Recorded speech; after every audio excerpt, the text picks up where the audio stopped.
That brings us to the New Testament, Romans chapter 1, verse 18 through 32, and this is the last text that I'll deal with this morning.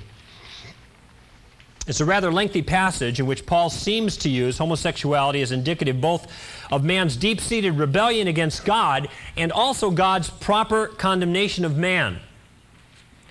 Again, I'm reading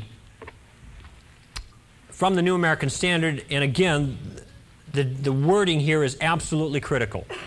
And my apologies to you with NIVs for today's study, but I will read you from the NASB. Starting in verse 18 to the end of the chapter, verse 32, it all pertains. For the wrath of God is revealed from heaven against all ungodliness and unrighteousness of men who suppress the truth in unrighteousness.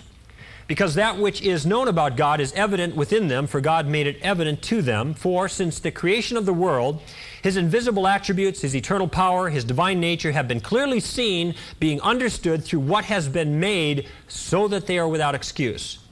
For even though they knew God, they did not honor Him as God, or give thanks, but they became futile in their speculations, and their foolish heart was darkened. Professing to be wise, they became fools, and exchanged the glory of the incorruptible God for an image in the form of corruptible man, and of birds, and of four-footed animals, and of crawling creatures. Therefore God gave them over to the lusts of their hearts to impurity, that their bodies may be dishonored among them. For they exchanged the truth of God for a lie, and worshipped and served the creature rather than the Creator, who is blessed forever. Amen. And for this reason, God gave them over to a degrading passion. For their women exchanged the natural function for that which is unnatural. And in the same way also the men abandoned the natural function of the woman, and burned in their desire towards one another. Men with men committing indecent acts, and receiving in their own persons the due penalty of their error. And just as they did not see fit to acknowledge God any longer, God gave them over to a depraved mind to do those things which are not proper, being filled with all unrighteousness, wickedness, greed, and evil, full of envy, murder, strife, deceit, malice. They are gossips, slanderers, haters of God, insolent, arrogant, boastful, inventors of evil, disobedient to parents, without understanding, untrustworthy, unloving, unmerciful, although they know the ordinance of God, that those who practice such things are worthy of death, they not only do the same, but also give hearty approval to those who practice them. Having read the text, let me respond by reading you Dr. Hart's assessment of this passage. And I will tell you, by the way, that Dr. Hart's assessment, as he explains it here, is the classic, I shouldn't say classic, it is the new reigning viewpoint from the more liberal perspective on this verse. Dr. Hart says this, quote, "This is the Jewish Paul looking across the Mediterranean at life in the capital of Greco-Roman culture.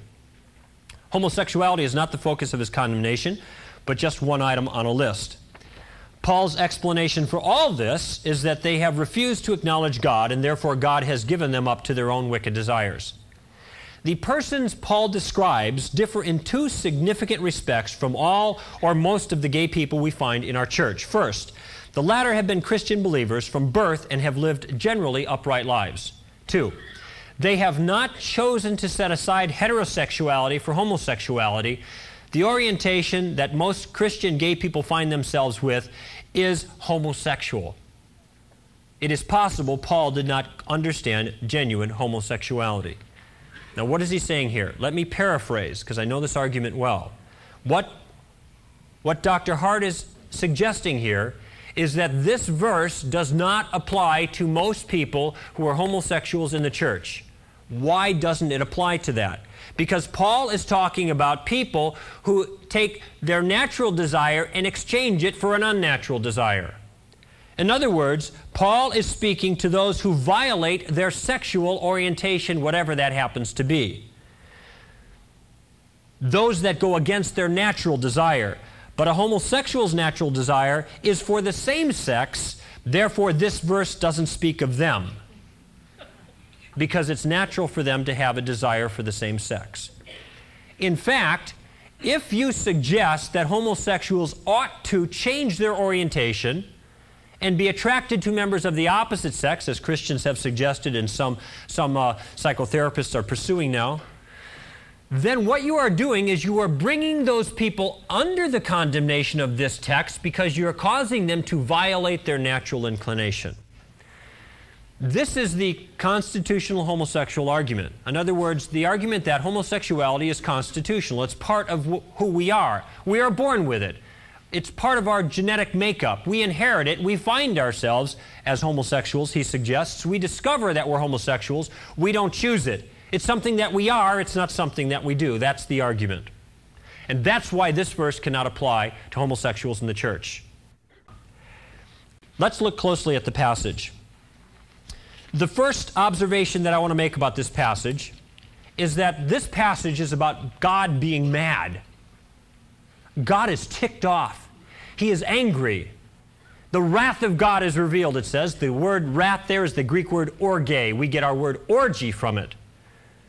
God is beside himself with anger. Now I want to tell you a secret about God's anger. God does not get angry for no reason. What is he angry at? The second observation is this. There is a specific progression that leads to this orgy of anger. And it starts in verse 18. First, they suppress the truth in unrighteousness. Second, by the way, this word suppress means that they push it down. It's not that they have ignorance of the law. Paul says they understand the law, they know what it says, but they push it down, they hold it down, they put it in a cage. That's the word picture there. They capture it. They hide it away and lock it down. And instead, the second step, they then exchange the truth of God for a lie and worship and serve the creature rather than the Creator. Third step, after they have done this, then God gives them over. They abandon God, God gives them over. What does he give them over to? In the lusts of their hearts. He lets their own wickedness manifest itself and impurity. Fourth step, they then exchange the natural sexual function for that which is unnatural.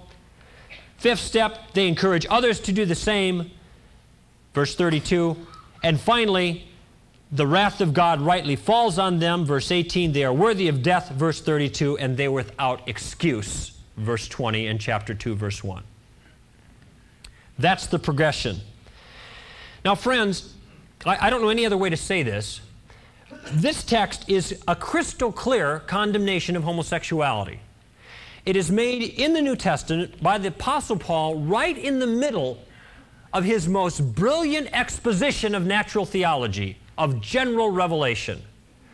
In other words, Paul is not talking here of a localized aberration of pedophilia or temple prostitution in Mediterranean life in the capital of the Greco-Roman culture.